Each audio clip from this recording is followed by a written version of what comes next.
I just had the incredible privilege of speaking with Sharon Salzberg. If you don't know Sharon's work, she is one of the foremost meditation teachers in the country. But here's why I spoke with her. I recently discovered, having read so many of her other books, that this amazing book came out in the midst of COVID, which is probably why I missed it, that is so appropriate to these times. It's called Real Change, and it just reads like, it's written for this moment, for those of us who have some deep concerns about the state of the world, for those of us who are working on important issues from climate action to democracy to equality, you name it. It talks about, as the challenges in the world increase, what we get from also increasing our inner resources to deal with them, and then immersing ourselves in community to sustain ourselves. It's very hopeful. It's wonderful. And I'm going to buy a bunch of copies and send them to people. But here is my conversation with her, and I hope you get as much out of it as I did. Well, this is amazing. So let me start with the fact that, many of the people who I write for are deeply concerned about the state of the world, right? Pick your issue: climate change, democracy, equality. And many of the people I work with are change makers and, you know, dedicated to trying to create a more just, healthier world. So we have them there, and then we have you here, and you're one of the foremost meditation teachers, and clearly believe that this can help people who are concerned or working on these issues. So can we kind of kick this off by just talking about why? I mean, a lot of folks are so concerned that they think, it's practical action urgently, right? That's priority number one. Why meditation? Well, for me, I've been teaching meditation since 1974, and all of our early offerings were just open, whoever showed up. And it was sort of in more recent years that I began kind of focusing on the people we call caregivers, like people who either in their personal lives, their professional lives, or in some ways on the front lines of suffering. And in a world where um, I began to see like the arising of empathy training, which was all very good because I think we can see the coldness and the cruelty of a world without empathy. I Mhm. kept thinking about these people and I think, they've got plenty of empathy, but they're Mhm. burning out for Right. some other reasons having to do with balance. Maybe it's compassion for themselves as well as someone else, or a realistic sense of limits, or remembering to take in the joy as well as honestly, directly facing the suffering. And one day I kind of woke up and I thought, who does that remind me of? And I thought, oh, activists. It's kind of the same pattern. Yeah. And so I feel very dedicated to the well-being of people who are trying to change the world. And certainly for me, meditation has been such an important tool in centering and resilience training, in not being caught in or defined by the stories others are telling about me or us, but Yeah. having a sense of integrity. And, when I point to any of those good things, being connecting to a larger picture of life, for me, it's been centered in meditation. And so I just see it as a set of tools, Mhm. that people who are um, doing such incredible work and often burning out or Mhm. unable to sustain the work in a good way, um, can utilize those tools Mhm. Mhm. to everyone's benefit. Yeah, right. That's one of the things that fascinates me so much about it, right? That sustaining us is essential to sustaining the planet and all these other things, right? So before we started, I mentioned that I had read all of your books over the years, except for I don't know how I missed it. Real change, which is Came like, out in the middle of the pandemic, that so it must was be the reason, right? But, you know, gosh, it's like, it should be coming out now, right? Or, you know, we need a resurgence of it now because it so speaks to this moment. It's amazing. Um, you know, and it also occurred to me that that a lot of these issues of overwhelm and burnout and even, you know, kind of I don't know, feeling demoralized, but a lot of people Mhm. feel kind of powerless and hopeless, right? Sure, despair. Right. And then it's even feels even more acute now, if that's possible, than in the midst of the pandemic. Um, so where, you know, talking about meditation, but where can somebody begin when they're kind of caught up in those emotions, those very understandable emotions, right? Well, I think that's the first major hurdle is to realize these emotions are understandable.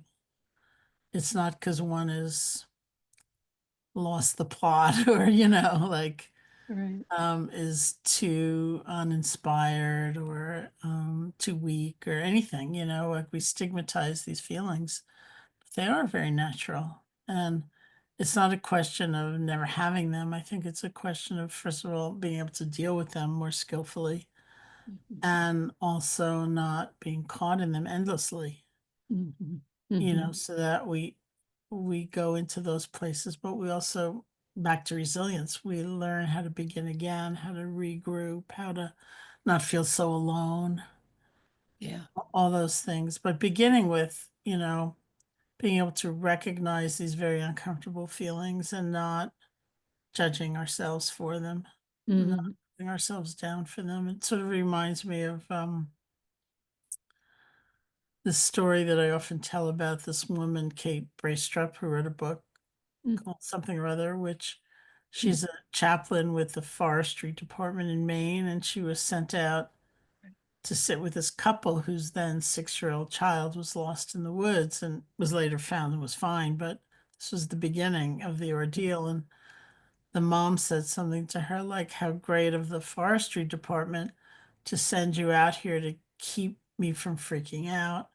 Mhm. And Kate Braestrup said, "They sent me out here to be with you while you freak out." Mhm. And she called it, I forget if it was a ministry of presence or a ministry of Mhm. healing. And that is actually what we Love do in the that. meditation. It's not that we avoid certain feelings, but we hold them in a different way, Because there's and a danger in avoiding them, isn't there? well, it doesn't work, it's a Mhm. completely ineffective means of going on, Yeah. because they will pop up and they will consume us and they're affecting our nervous system anyway. And, Right. um, but what we look at is what might we be adding to that feeling of demoralization or despair? A sense of isolation. I'm the only one. Mhm. Sense of permanence. This is all that I will ever feel. A sense of blame. I should have been able to stop this. Why Mhm. am I so bad at this? And we can add, there's a lot on that list. And Mhm. so meditation practice, mindfulness practice is a way of helping us see those add-ons and not getting so caught in them. Mhm. Mhm. So, we don't feel so alone. We don't feel so demeaning of ourselves. Right. We have a different ability to hold those very painful feelings, and they don't last. Huh. Say You more know, about and, that. well, nothing lasts, right? Right. And so they will move and change, and we can go on and maybe, with lessons learned or I mean, when I interviewed people for Real Change, for example, um, sometimes what people came to in their own journeys was, I've got to get some sleep, Mhm. like, Mhm. there are things I need to put in place, really simple self-care tools that are the very things. They're not so high and mighty or lofty, but they're actually going to help me Right. Right. fulfill my mission and not feel so overcome by everything that's happening. Yeah. Yeah. This that sense of balance and equanimity Yeah, that you yeah, talked about, yeah, yeah. right?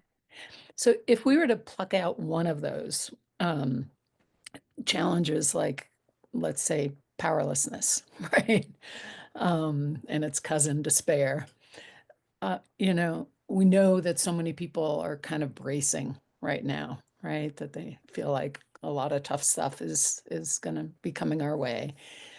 Um, how would you work with somebody who, I mean, a lot of people in organizations that have been working so hard to make progress, feel way back on their heels.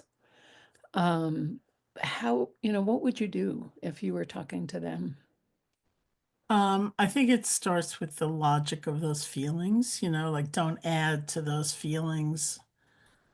That's sort of self-criticism or judgment, but it's an investigation, it's an exploration, like what demoralizes me further? Is there Mm, anything that gives me energy? Um, and for me, there are a few things like looking at my own mind, my own patterns. One would be like I've sat and looked at fear a lot, mhm, which in mindfulness practice means like pivoting from what I might be afraid of to looking at fear itself. Like, what does it mm, feel like in my body? And what's the fear movie? And how does it play out? And what I've seen for me is that unlike the world statement, which of course is also true, that we're afraid of the unknown, I'm mhm. afraid when I think I do know and it's going to be really bad. And it's all the Ah, stories that I tell myself, and so it's sort of like in this period when a lot of people are, full of dread and not unreasonably, we also don't know certain things, right? mhm, mhm, And so I've seen for me when it's those stories are running, this terrible thing's going to happen, then that terrible thing's going to happen, then that terrible thing's going to happen. When I remind myself, you actually don't know, then I mhm, feel space, then I can breathe. mhm, mhm. And That's then a when hard thing for people to get to right now, though, isn't it? it's very hard, but it's sort of like that's part of a training in Mhm. mindfulness. It's like we don't need the extra suffering. It's like it's going to be bad enough and hard enough to deal with obstacles and suffering and injustice and cruelty and all the things that we project and could be true. But and that's what I told myself for a long time. You don't have to live it 3,000 times before it actually happens. Right. I love It's like that. there is a certain Yeah. amount of strategy and planning, which is right, but Mhm. kind of consuming pain and angst, Yeah. it just weakens us so much. And so that's part of Right. it. Right. And And that's the part of part it, that's in our control, right? yeah, yeah. Well, Yeah. that's what some people say. Look for what is in your control, Yeah. and protect yourself. It's like I was once interviewed for an article on doom scrolling, and I didn't know what the Mm. word meant. Really? So I said to the journalist, like, what does that mean? And they told me, and I thought, oh, yeah, I do that, you know. And so it's like maybe you need to read one news article and not 80,000, Yeah. Yeah. you know, and that's sort of the angst. And always, we can bear things much better together than alone. Mhm. Mhm. Yeah. Um, I love that, we don't need the extra suffering. Your next book title. And when we don't have the extra suffering, there's something that comes with that, right? Don't we become more capable of actually we do. doing I mean, some I of the think work? there's grief and there's sorrow at Yeah. whatever, and yet we have some energy, Mhm. Mhm. and So there were a couple of chapters that really jumped out at me, anger to courage being one of them. Can you talk a little bit about that journey? yeah, I mean, I think it's really helpful to almost like understand the pros and cons of anger. Mm, Like we need energy mhm, to take a stand. Um, But if we are not only like kind of launched by a feeling of outrage towards something, but it's a more chronic state, then it's devastating. It's Mm, debilitating. Like I first met Malika Dutt, who was one of the people I mm, interviewed for the book. mhm, We were just put on a panel together in this conference, and she had started Breakthrough, this organization working against violence against women, and mm, she started it because, so she's saying all this on the panel, the first time we met, mhm, she started it because she's Indian and was living in India or staying in India, and a friend of hers was in a car accident and ended up in the hospital on the burn unit because that was the only place where they had a bed. And in mm, Indian hospitals, the mm, family will come or friends will come and help take care of the person. And so Malika was spending a lot of time in the hospital and is the burn unit. So there were women there who've been burned by their in-laws, for example, mm, and terrible stories. And that's when that kind of woke her up to her activism, and she became an activist. But here she is on this panel saying, it's like I needed the anger, but then I couldn't let it go. yeah. And she said you can see it in all these organizations with the backbiting and the ways, Mm, lack of congeniality in the staff, and mm, the anger just becomes should I have to learn how to turn it down. So it's mm, not always like at this peak level, right. and so that impressed me, because Yeah, here she was with tremendous street cred, right. saying things I could have learned in India in my Buddhism classes, but she was saying it from that very real place. And Mhm, mm, um, so again, it's this whole process. We shouldn't put down what we feel. We shouldn't be afraid of mm, it. We shouldn't judge ourselves for it, but we don't necessarily want to let it take over. right. We want to be able to modulate feelings and see other motivations so that we don't burn out. And one of the things when we're overcome by anger is that we lose perspective. It's like if you think about this is the exercise I usually give people. Think about the last time you were really angry at yourself, so angry, something you did or something you said. Mhm. It's not a time where you also think, I did 5 great things in the same morning. Those 5 great things, they are gone. So we lose a sense of options. We lose a sense of perspective. It doesn't help us in the end have clarity. Yeah, So we need the energy, but we don't want to be all embroiled in it and overcome by it. right. Again, what works, right? Yeah. Yeah. And how does it get to courage? How do you, because it's Well, I good think to we have some take courage, right? we take that energy, and without it's like all the rumination and either self-flagellation or the obsession with someone else's actions. Mhm, It's like, there's this great saying in AA that a friend of mine taught me who is kind of an obsessive type mhm, by his own confession, and he mm, will doesn't even mean he's been hurt by someone's actions, but someone behaves somewhere like in the world stage, and he'll go over it and over it and over it and over it in his mind. So he said at the end of one such period, he said, I let him live rent free in my brain for too long. Yeah. Was the A statement, so it's like our whole life energy Right. is all caught up in these terrible actions of someone else. And so we need to recapture that. And that becomes courage. It's like sometimes, like the angriest person in the room is the person we are counting on, like in a meeting, Mm, to point out something that everyone mm, else is very mm, carefully avoiding, mhm, You're saying, look at mhm, that. But it mm. doesn't have to be with that heat, and that Right. obsession. And, that's how the anger becomes courage. That's a wonderful, wonderful perspective. Let me ask you about I think this is the chapter that follows it, Grief to Resilience.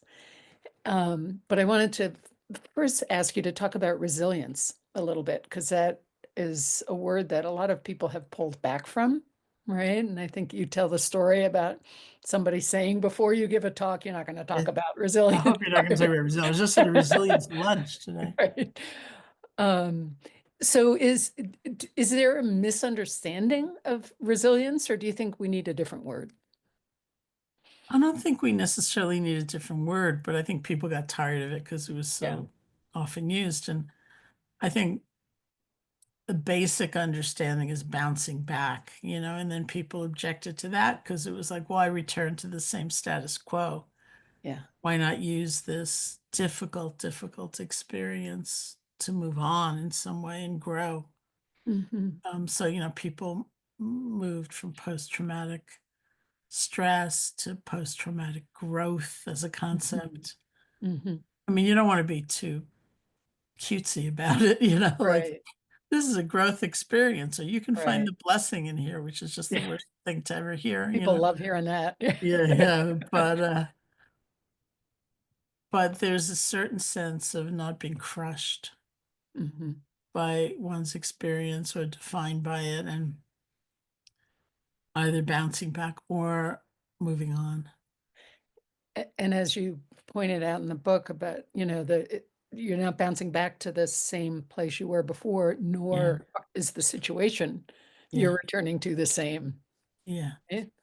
So how do Yeah. you understand? So what is resilience I in think your it's an definition? ability to, well, I think of the stress dynamic really as a dynamic. And even like I've been thinking a lot about like the fires in LA because I know Mhm. so many people there. And even I thought, does this work for trauma? Something more than stress. And I think Right. that does, so like the stress dynamic is really a dynamic. There's the incident, the pressure, the circumstance, and then there's the resource with which it's met.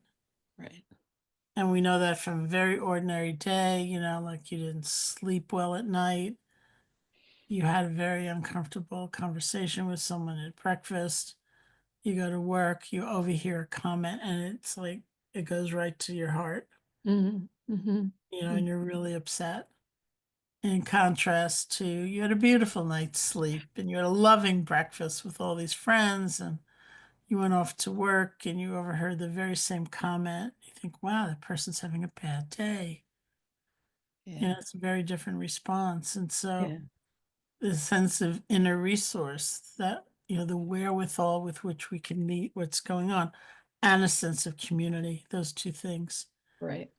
Some people hear that and they think, well, that means we're never going to try to do anything to change the circumstance or affect it. But what I always say is, why try to make change from a place of maximum exhaustion and Hmm. depletion? Why Hmm. not build up that sense of resource? So being able to tap into something in meeting the moment is what I would call resilience.